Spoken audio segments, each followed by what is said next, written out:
ఇప్పుడే ఢిల్లీ నుంచి విజయవాడ ఎయిర్పోర్ట్ కు వస్తప్పుడు ఇప్పుడే ప్రెసిడెంట్ కాల్ చేశారు. ప్రవీణ్ పగడ విజయవాడ నుంచి వస్తుండగా బై రోడ్డు కొవ్వూరు దాటిన తరువాత ఆయన్ని చంపేసి యాక్సిడెంట్ గా సృష్టించారని వింటున్నాను. డాక్టర్స్, స్టాఫ్ వినండి, పోలీసులు వినండి, రాజమండ్రి ఎస్పీ వినండి, హోమ్ మినిస్టర్ గౌరవడి అనిత, డీజీపీలు వినండి. ఇన్వెస్టిగేషన్ సరిగ్గా చేసి న్యాయాన్ని ఇమీడియట్ గా జరిగించకపోతే తగిన చర్యలు తీసుకోవడం జరుగుతుంది. దేవుడు క్షమించడు, నేను క్షమించను. రాజమండ్రి వచ్చానంటే రేపు రచ్చ రచ్చ అయిపోద్ది.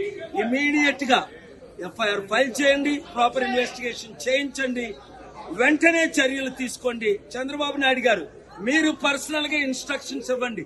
ఎందుకంటే ఈ మధ్యన పవన్ కళ్యాణ్ రెచ్చగొట్టిన మాట్లాడాడే, అందుకు ఇది జరిగిందని ఆయన ఫోన్ ట్యాప్ చేయండి. ఎవరెవరు ఆయనకు శత్రువులు ఉన్నారో ఇన్వెస్టిగేట్ చేయండి. ఇవన్నీ చేసి న్యాయం చేయండి, లేదా చిత్తుగా ఏం చేస్తారో మీకు తెలుసు. Thank you.